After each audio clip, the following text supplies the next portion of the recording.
Alright, so this is the honey skip tutorial. Excuse me. Introduction to honey skip, right? So this segment of the run we've just left Pianta 7 usually, and we need to get into Pinner. This is what happens when you unlock Pinner in pretty much any run of a full game. Starting from the beginning, you need to unlock Pinner somehow. And if you get close to Pinner, usually it triggers a cutscene like this, right? The first time you get there. And this cutscene is 33.4 seconds long, can't be skipped the first time. And so the goal of, I can skip it here because I'm on cheat codes. The goal of honey skip is to skip that cutscene and basically make us spawn where we just spawned, basically here. And then we can continue our run. So because honey skip requires a setup, as do, you know, most cutscene skips in most games, the time save isn't the full 33.4 seconds, rather it's like typically between 10 and 14. You can do pretty cracked honey skips that go as far as 16, I would say, RTA, not more than that. And of course, if you're slow, you can do it more slowly than if you just watch the cutscene. So the time save, right? If you're on practice codes, right? So first I'll give you a note on how to practice honey skip, because setting it up isn't so easy on practice codes. You have to basically beat a level in Pianta Village, so you can like use level select to get into Pianta 7, get the shine, and then exit by enabling force plaza cutscenes in cheats. And then you exit by holding, I think it's Y and C stick down right, I think.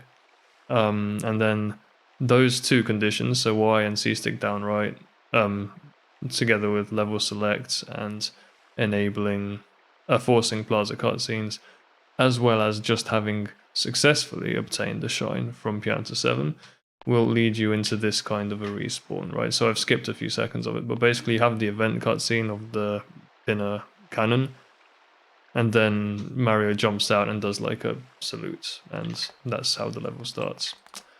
So you see the in-game time, that is going to disappear when we die for honey skip. And the time that it disappears at, right, so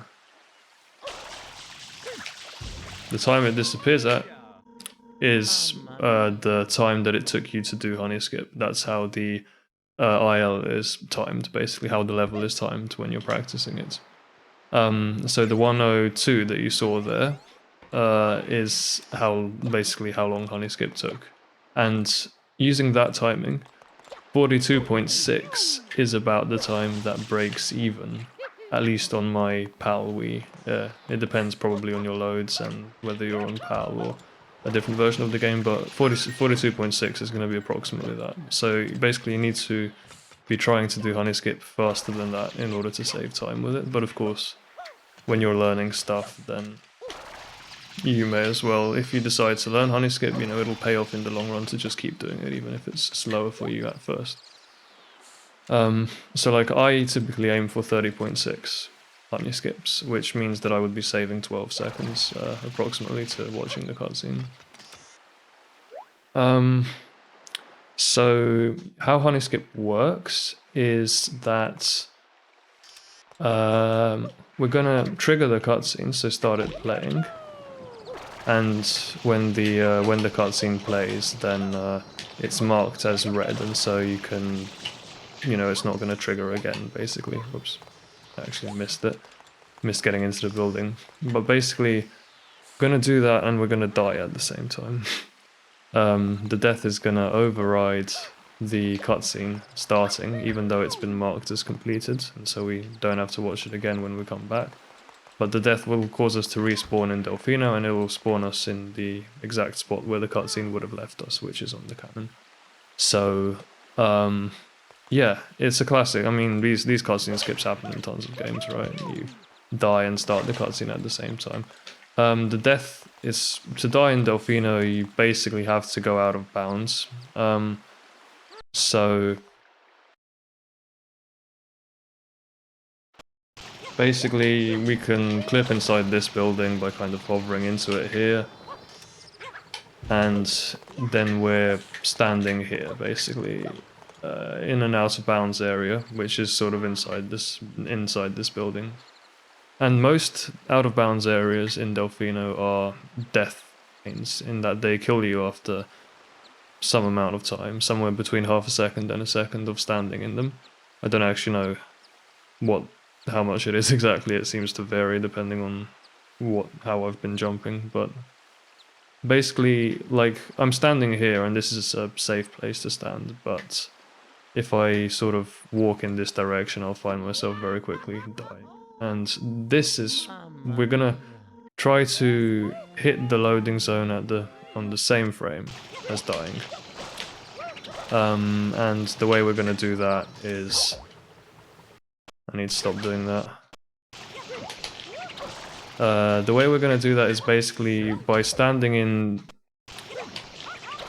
hang on, by standing in the safe zone, right? I really suck at honey skip sometimes.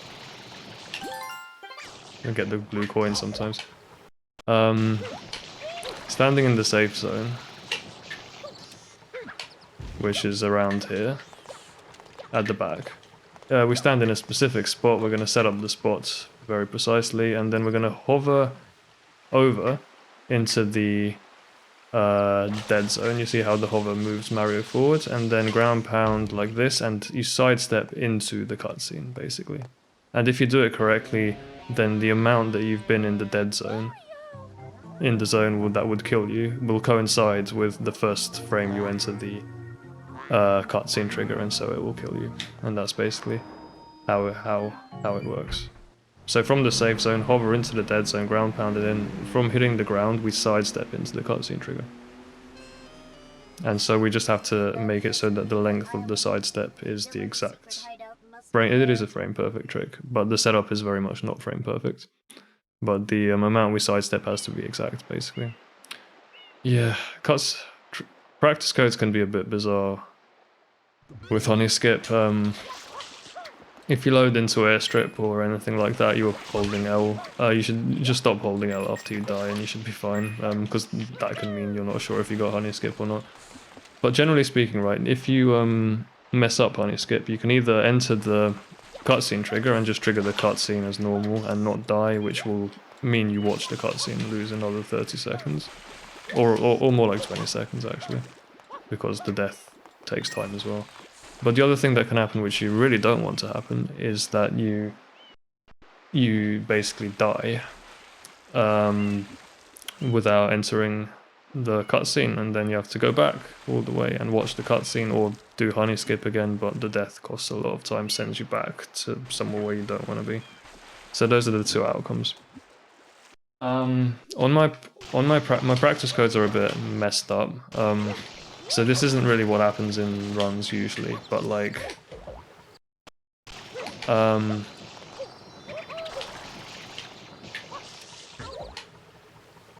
surprised that for some reason today, I don't seem to be making it into the building by sort of doing the usual setup that I do. I always just bonk outside it a bit. Need to like time it a bit better. But yeah, basically, for me, like, if I actually have a save state, if I get honey skip successfully, right? Then typically what should happen is that the pinner, you spawn in the pinner pipe, right? But on my practice codes, I get the Yoshi Shadow Mario cutscene before that happens for some reason. That's still a successful honey skip. And if I fail honey skip by dying, I'm gonna go back to airstrip because I haven't got any shines yet into like this cutscene. So that's if this happens in a run, you will just spawn successfully. You will spawn over there, and you won't get an event cutscene. and if you fail, you will respawn at the beginning of Delfino Plaza somewhere else. You'll get a different event cutscene. But yeah, basically, that is that. So yeah, that's the introduction. I'm gonna go for how to do the skip now. I'm gonna try to make a setup that is better than all of the previous setups. Well, it remains to be seen if I will be successful at this, but I felt like everything that had been done before left a little bit to be desired in terms of precision, so I wanted to take a crack at making a setup by myself. So, starting from the beginning, from here, the inputs that are typically done, our first goal is to ledge grab the side of the building that we want to clip into. And so I'll just show off the movement quickly. I'm kind of, at the beginning, I'm holding right and C stick left at the same time, which is a little setup, right? For like starting to move. And if you do this and then use as a visual, right, when Mario becomes invisible behind the pipe, that is a pretty good time to do a jump dive. And then we roll out, basically, and we end up on this building. Depending on your timing, okay, if you go early, this can happen. It's not the worst thing in the world. It's a little annoying if you land between the umbrellas. It can actually be a hassle to get up then. This is probably the simplest way. But also, yeah, you might not make it to the building, so it can pay to eat a bit of dust by sliding on the shine gate a little bit before you long press A to get a long rollout. What we do, so this is where we're trying to get to. What we do after that, right? So you're kind of landing here. You land on the slope, which gives you a sprint, a speed boost. And as you're going up the slope, you can roll your thumb from B to A and hold A. We're trying to basically land here with that. It's a nice quick bit of movement. Buffer a spin jump, and then here it is good to try to zoom the camera in if you can. So basically I'm holding C upright. Wait, save state. I'm trying to like... Alright, so here. When I get this spin jump off, I'm basically holding C up left, sorry. I'm holding C up left and R, and also twisting Mario by holding right on the left stick, right? So these are my inputs, basically. I'm trying to do this kind of a tight turn in order to try to grab the ledge. The place where we want to grab the ledge is... The rightmost place is probably the center of Mario, or like... If you look at the spike on Blood in the middle, like the axis of Blood, is kind of aligned with the second white line here. So this is the second line, this is the first one, this is like the corner. But yeah, the second white line of the brick. This is the rightmost point, and then the leftmost you should aim for is not further than the, like, between the third and the fourth line, halfway between. You can clip into the building further down, but it's just risky because the cutscene trigger is closer to you. The cutscene trigger being kind of like a circle that is based on Pinner Park, the cannon, or somewhere around there. I don't actually know where the center is exactly, but it is closer to us here. It requires less depth to get into it than it does when you're further to the right. And so that's where we're aiming for. So yeah, right on the stick, up left, and hold R, and then we'll kind of get into this position. And stop at the ledge grab, and that's where we will do the next set of inputs. So let me just show off a couple of things as well for this movement, in case you don't get the correct movement. Some simplifications and backups you can do. I would say it pays to just go for this, because it doesn't really matter where you land. You can... if you find yourself really not able to make it to the building, which I guess could happen if you're a beginner for whatever reason, you can do like a more manual setup. You still start by holding right on the left stick and left on the C stick, but then you kind of just walk a bit to get to here, jump and like dive and then roll out as you get to the corner. And what we can do then as well is when we land, we just input a, so you have time to slide around and everything, input a spin, and then just kind of slowly, however you're comfortable grabbing this. You don't have to spin there. If you feel like you gain too much heights, you can kind of do it like this instead, like just jump and then do a spin here. And of course, when you grab the ledge, press L, you can press right and left to slide up and down it in the simplest, albeit slightly slow way. And yeah, that's pretty much that. Also, you know, if you miss this spin for whatever reason, it's, I would say, simplest to redo it by just coming back here and doing the spin again. I think that's a bit simpler than doing this, but this also works. Well, whichever one you're feeling is easier for you, but basically that's the movement. So next, starting from here. Like I said, can kind of grab wherever you want here between here. Rightmost is about here and leftmost is about here, so kind of this spot. Basically out of this ledge grab, right? So this is kind of the position we're in. We've zoomed the camera all the way in by holding up left while we were hovering into the building. That's just worth bearing in mind that for honey skip we're going to want the camera to be zoomed all the way in. I love this wobbling. So, you know, if you're not sure you've zoomed it in, or you did some big C-stick movements that might have zoomed it out, then you can always just zoom it back in. And we don't require we're going to censor the angle and preserve our angle, like in GBS, but we don't require it to be completely preserved. It can be off by a few units, it's not going to make a difference. But yeah, basically the movement here, press L and then jump, and during the get up animation we buffer a spin, right? And out of this spin, we hover quite early. You know, you can hover as early as, like, if you want to take it safely, you can hover like here. When you go past the arch of this window, you can hover. While we hover, we hold up.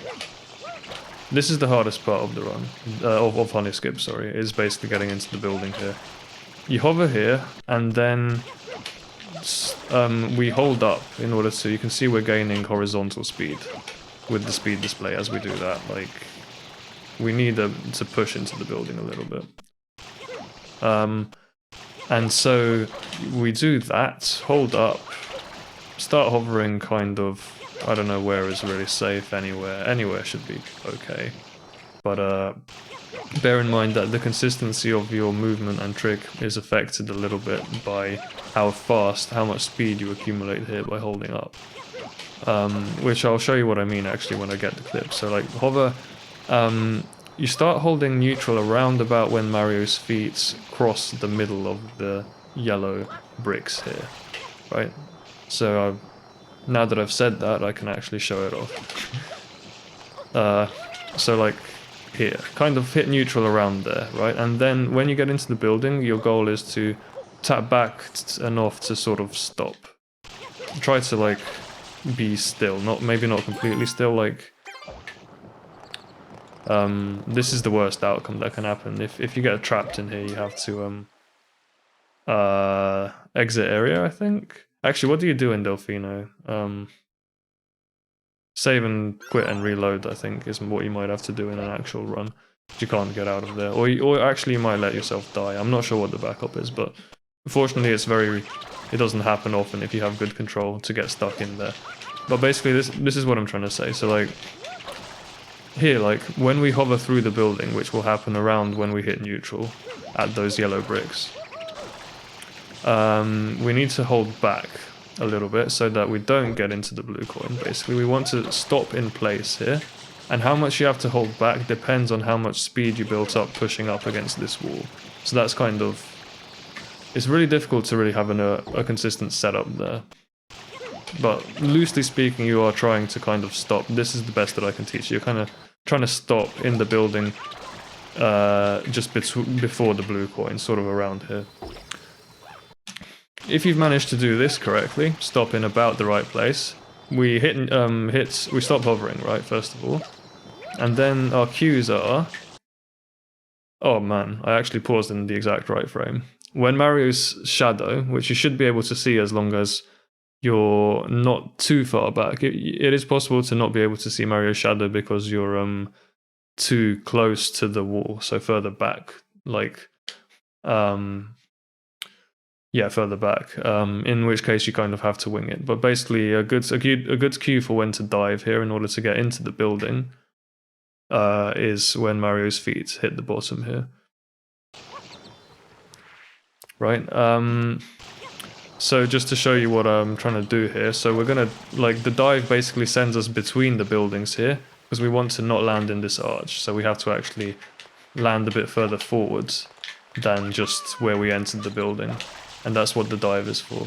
And I'm doing a dive while holding neutral on the stick still. So like, I got in here, like stopped around here, dove, and then ground pound. Once pretty much as low as you can, but I would say a decent cue for the ground pound is if you can like spot the building. As soon as the building, this like building appears, that's when you would want a ground pound. So like, this is the full movement, right? Ledge grab, press L, so yeah, press L and A, spin, hover, hit neutral as you go over the edge, over the yellow bricks.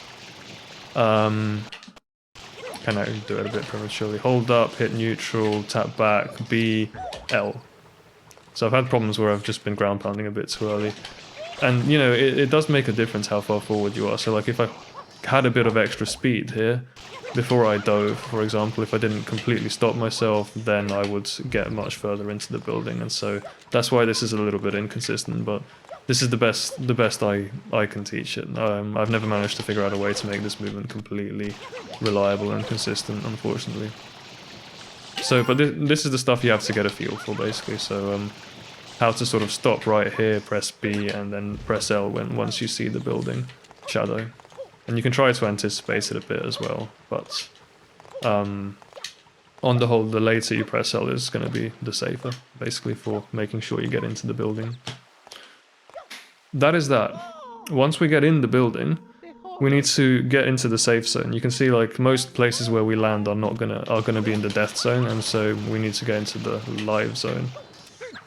And so in order to do that, a good way of doing it is to mash A. Remember, a death can happen pretty much... I have a save state here. A death can happen at like various times here, you know. Sometimes it can take a while to happen, sometimes it can happen a lot more quickly. I've had deaths happen after half a second. But yeah, it's kind of between half a second and 1 second, and you can either sort of time your jumps to just make sure you're hopping, or you can mash A. And our goal is to get into the safe zone, which basically is where we are here, further back. I would say ideally what I would, sorry, I'm tripping over myself. I have a few different thoughts. I would say, yeah, if you sort of get into the building in the places where I recommended, you know, you ledge grab in the right place, and then you kind of land around this far left, or this far right. You can then basically hop backwards into safety, right? And yeah, you need to have a bit of control and finesse here. When Mario becomes invisible, that's a guaranteed cue for the fact that you've made it into the safe zone. And the finesse is just, of course, we're trying to preserve our angle. And so we tap back between jumps, like I'm doing right now, but of course if you get too much speed, it's very easy to, like if you're over eager about it, it's very easy to do this and to jump out of the back of the building. So basically just take it easy and just tap backwards and don't be afraid to hit neutral, because you can see Mario does still keep moving backwards. even when you're in neutral because of his existing speed. And so you can also tap forwards a bit to correct for that. It's something to get a feel for. But I would say it's not too hard, because once you're sure you're in the safe zone, you can just stop, right? I would personally suggest jumping down and right as well, because the more right you jump, the closer you're going to get to where we want to be for the setup to work. But also, just bear in mind that it's also not that hard to jump out of the side of the building on that side as well. So kind of the simplest advice I would give is jump right certainly until you're kind of past the midway point of this white square and the yellow square that you can see in the building outline, right?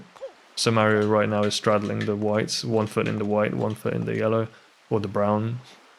So just hop until you're both invisible and standing on this side, basically, of that. Ideally for this queue, you can actually keep going and just get like kind of halfway in this yellow square, kind of around here. I wouldn't hop any further than this, and in fact this is actually too far right for even the setup to work. So basically around here. So yeah, that's kind of an approximate way to get into about the right position. And from here, pay attention to the x coordinate and the z coordinates, which we're going to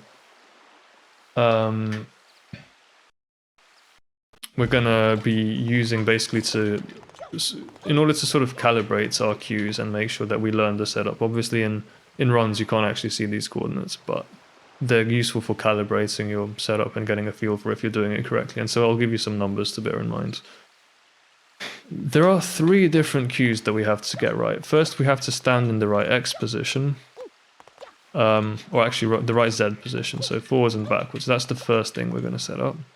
Then we're going to set up the X position, and after that, we're going to time a hover and do some inputs, and yeah, we have 3 different cues that we're going to learn for all that stuff. So let me actually show. For the X position and the Z position, this is kind of save states, come on. This one, right? Yeah. This is kind of the ideal position, basically. You can't actually see Mario. If I even took like 1 unit step forward, you'd be able to see him. But it's basically this kind of position, and I'll explain the exact way to know that you're in the right position. Now, in fact, I'll show you the diagram. Here's one I made earlier. So where is it? HS. Let me skip. Right, so this is basically the cues that we're using. So first, in order to get the depth cue, so the correct Z coordinates, we're going to look at the 2 yellow markings that I've shown here, right?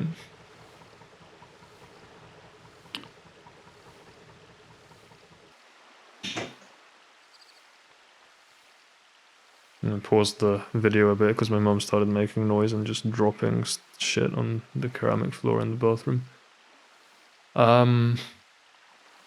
So the depth cue is the first thing that we're gonna try to set up. So basically, the cue that I use is this tile where the yellow arrows are at the bottom of the picture here. So the floor tile. There is, if you can see, there's like a white bulge in it, or like a white bump. And the 2 arrows that I've drawn demarcate the top and the bottom of this white bump. And I find it quite easy to see where this white bump is. And basically, we're trying to get the bottom of the screen to cut halfway in between these 2, or like to be in this region, basically. Honey skip will work fine if you're... Or like the setup that I'm teaching is going to work fine if the bottom of your screen is anywhere between these 2 yellow lines, right? So we're looking for that bulge, that bulge. And the cue for the X position, the left-right cue, is on the back wall. You can see a blue arrow that is pointing to a little like white line of like whatever you would call that, mortar. the thing that fuses bricks together in the wall, the white line between the two bricks.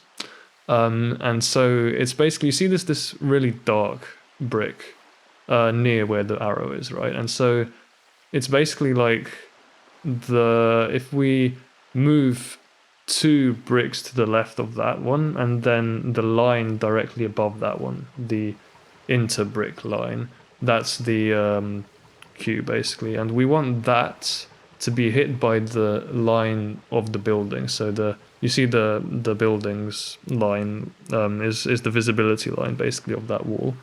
We want that line to cross that exact white, like down the middle of where the white line that the blue arrow is marking out. So I'll show you both of these queues off in a live setting, right? You can see them here. This is, yeah, basically already set up.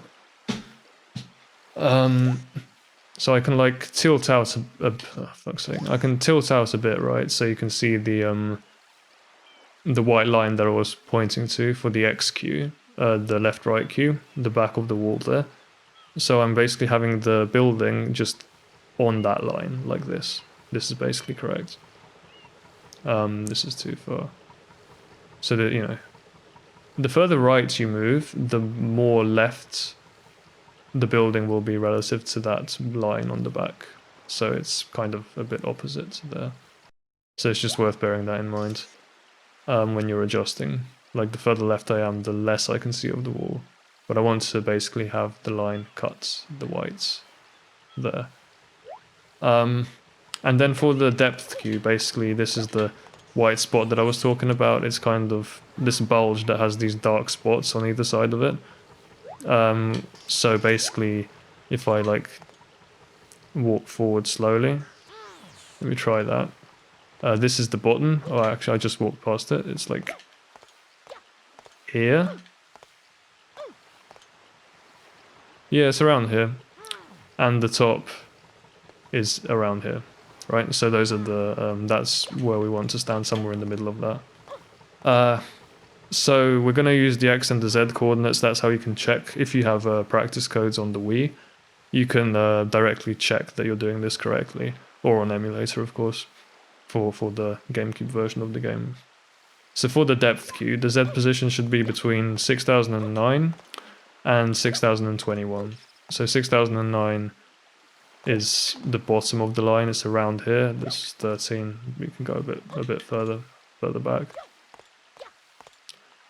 Like around here, just you can see we're kind of aligned with the bottom of the queue, and then with 21 is aligned with the top. It's kind of around here.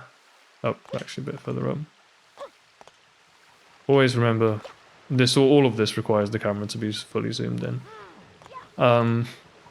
So yeah, basically you want to ideally be right in the middle of this. The queue that I'm going to teach is calibrated to work optimally with this right in the middle, and then with a bit of leeway if you stand a bit further forward or a bit further back.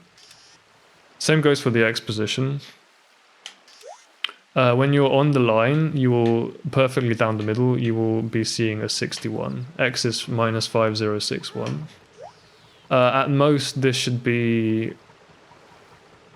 Honestly, when it comes to this queue, you do not want to go much further right than this. If you can even see the sliver of the next brick, like here, right? Even a sliver of this makes the queue dangerous for a reason that I will explain later. So ideally, make sure you are either on the white line, like I am on the white line, on like the furthest extent I can be on and still be on the line, which is like here. Actually, I can just tilt it like this and slowly converge. Yeah. So you want to be on the line and not see any of the brick on the left, which here is about as far left as you can as far right as you should go. And then left, you can be a little bit more relaxed about it, but still basically do not, you should be able to see basically the entire brick, Like don't go further than 63 certainly, like minus 5063. So somewhere between minus 5059 and 5063 should be okay.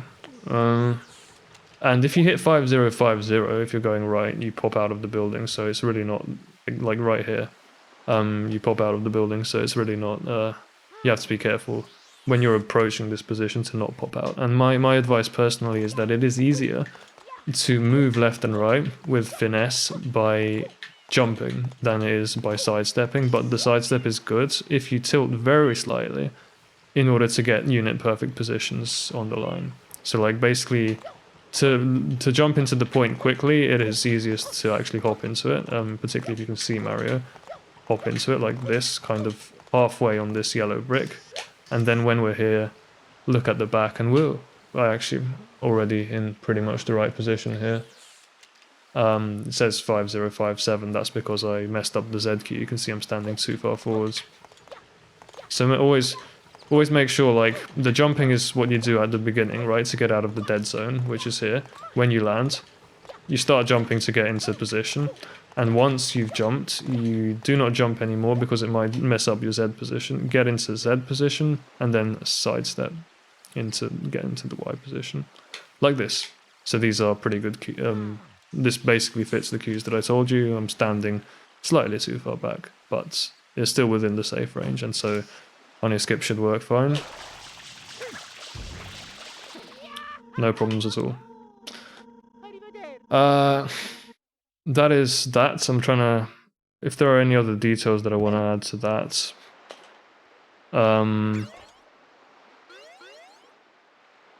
Yeah, so the limit of Mario becoming invisible in the wall is the same as the midpoint of the cue that I taught for the depth, which is 6015. So any further forwards, you would see Mario's shadow, and any further back, you would not. You can actually jump fairly far back here. You can go back to -5950 and stay inside the building. You can like see flood. And also in this part of the floor, right? Because if you are on the if you are standing to the right of this yellow rectangle that I'm standing on right now, if you're completely to the right of that, like say Mario's hand is to the right, in this section of the wall, the death zone is at Z minus 6057. So this is okay. Don't forget these are actually decimal numbers that are rounded to the nearest unit in the display, but in memory they are actually decimals, and so low 6057 will work, but high will not. But yeah, that's basically where the death plane is. And yeah, okay. So I wanted to explain why you shouldn't stand too far to the right, like any further than where you can see if you can see the brick, it's too far, basically, is what I said, right? So like here I can see just a sliver of brick, that means I'm standing too far right. The reason for this is that it is possible in this position to do honey skip like this and die, but basically not reach the cutscene trigger. If you stand left enough, you can guarantee that this doesn't happen. And like I said, it is extremely costly when you die and you don't hit the cutscene trigger, because then you get warped back to the other side of the level and you have to do honey skip or watch the cutscene again. So it's a straight dead weight and time loss. The worst that can happen if you stand on the left is just the usual thing where like you hit the cutscene trigger first, like this, right? You just hit the cutscene trigger first, and then you have to watch the cutscene, which was going to lose a bit of time. Maybe 20 seconds, or 30 if you spent ages in the building, but still much worse than, much better than having to do honey skip again and getting sent back to the beginning of the stage. So that's why I would recommend never going past that visual cue that I said. You should never be able to see the brick to the left of where the visual cue is. But to the right is fine. And that is it. So in this position, right? So I have a perfectly... This is like a perfect position where I'm standing now. So -5061 on X and -6015 on Z is like the dead middle of the ranges that I gave. So in this position, I'm going to teach the actual inputs for honey skip, right? So honey skip is basically from here, we're going to hover forwards by holding R for a bit, not for very long. And the inputs after that are I'm still holding R until I die, all the way until I die. I'm holding R.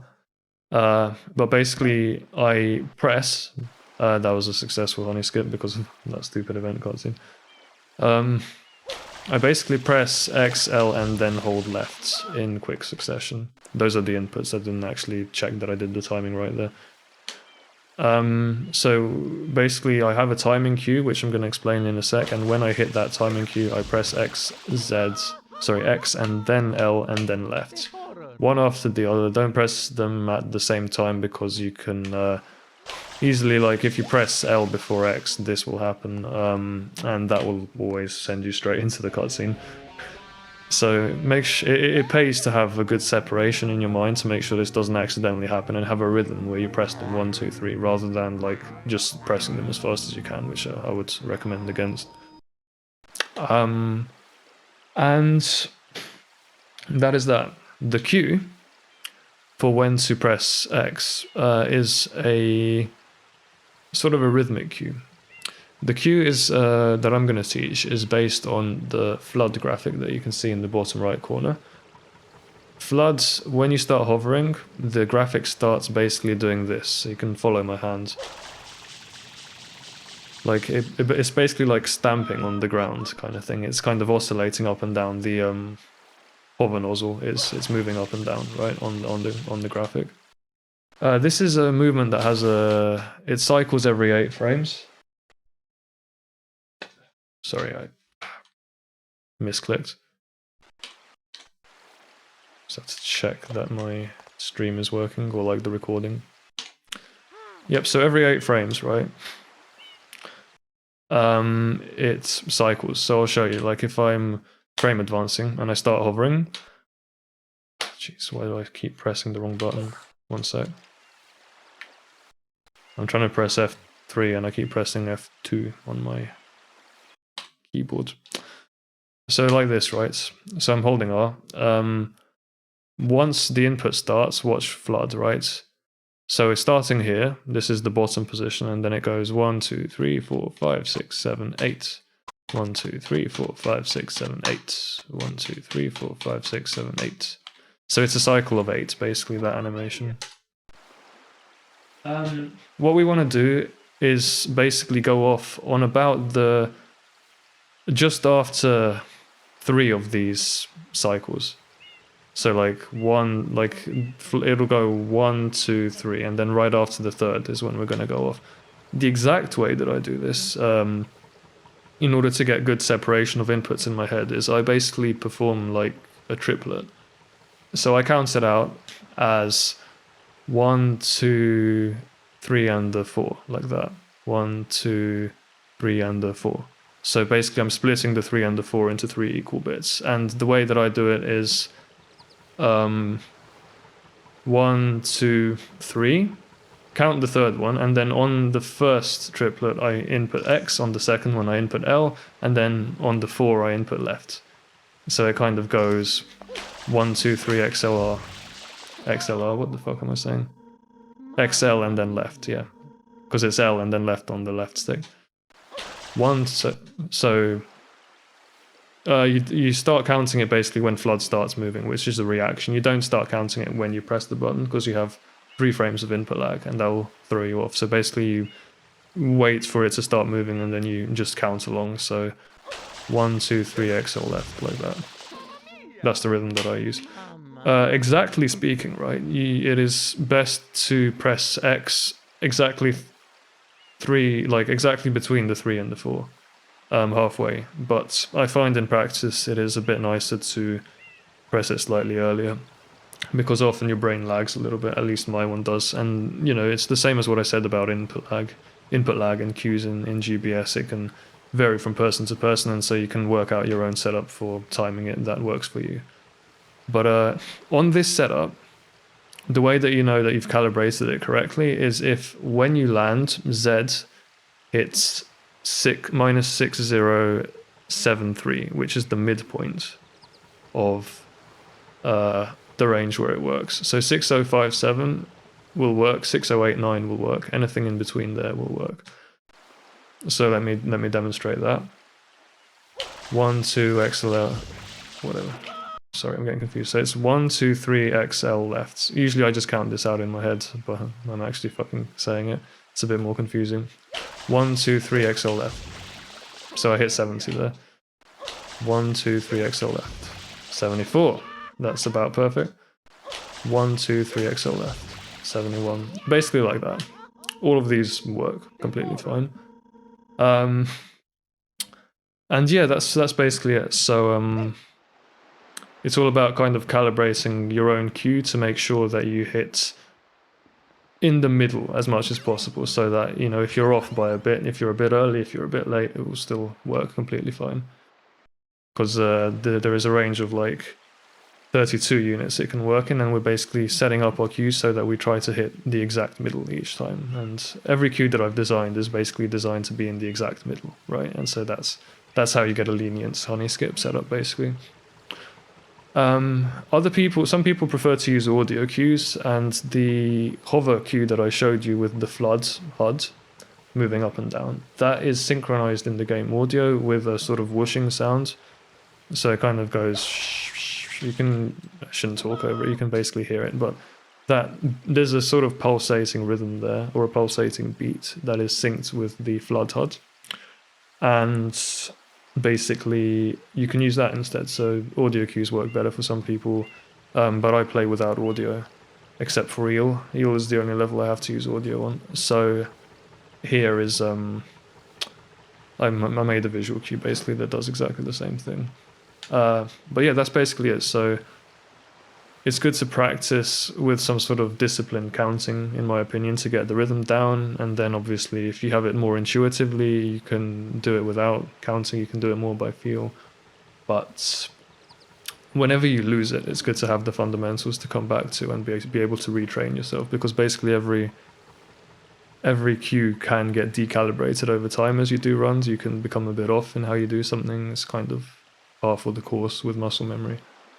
And that's why it's good to have strict fundamentals to fall back on. And so this is basically the way I do honey skip. All right. The other thing that I want to do is to talk about adjusting if you're slightly off on any of the cues. Like if you're off on the depth cue or the width cue, then you can adjust by hovering longer or shorter.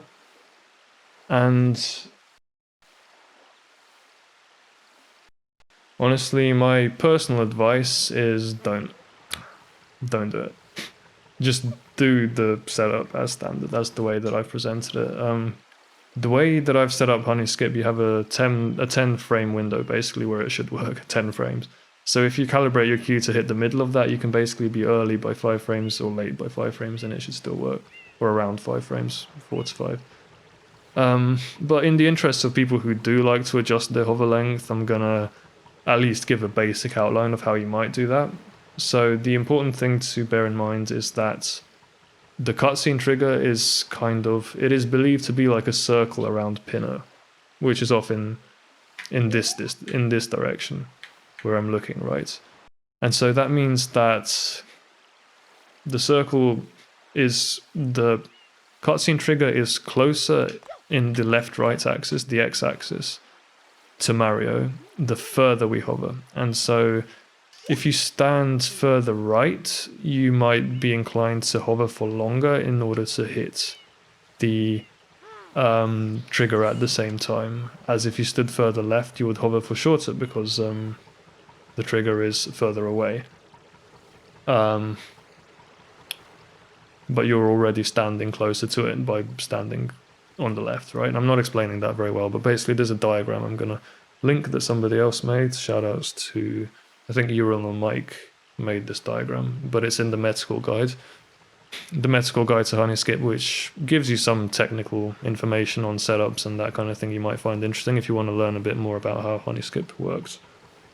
But yeah, basically I would say these are the adjustments, right? So if you are off on the depth queue, hovering one extra frame will typically give you 3 extra units of depth.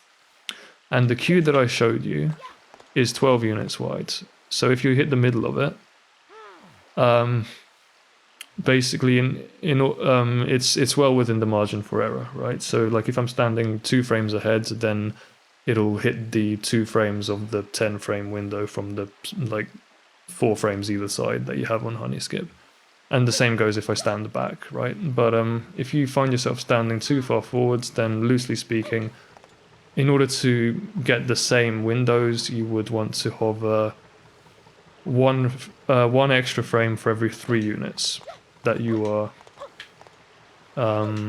moving forwards and backwards. And so like it would be four extra frames for like the entire width of the visual cue that I showed, the white blob at the bottom. And when it comes to the X direction, for every single unit, you would want to hover an extra frame, basically. So like if I am 1 unit extra on the right, I would want to hover 1 extra frame on the right. And again, the visual cues that I gave are precise to within 2 units, in the same way that the depth cue is precise to within 12 units. In both cases, they're precise to within 2 extra frames of hovering, which fits within the 10 frame window. That's why I just do not recommend adjusting at all, because I think getting like a disciplined rhythm for the hover is the key to making Honeyskip consistent. But if you want to do that, you can do that. So that's basically that, and that's it. That's all I have for Honeyskip. I think it is not a hugely difficult trick to learn if you follow the instructions precisely. The only thing that's really a bit sketchy is getting into the building itself, in my opinion, where you kind of have to have a feel for your location. And I still don't know why this cutscene is playing. I only have 1 shine. But whatever. That's just the practice codes. It's not really a bug, it's just I set something up strangely. Okay, yeah, the last thing I wanted to say is the backups. If you mess something up, you get popped out of the building, or you're dead or whatever. You just run into the cutscene and watch the cutscene. There's no point trying again. You always see people, if they mess up Honeyskip, they just run into the cutscene, because of the time loss that the time it would take to get back would make it probably not worth it. And that's Honeyskip. That's all I've got to say. Hope you enjoyed the tutorial. And yeah, pretty much anyone at any skill level, this is another one of those tricks that doesn't really require, it just requires following instructions. It doesn't really require skill. And so you're welcome to try learning Honeyskip at any point in your any percent progression, absolutely any point you want. You can go for it, you can not go for it, it's just a strat decision. It saves about 12 seconds typically, between 10 and 14 I would say normally. So your choice, you know. But yeah, that's it. Hope you enjoyed.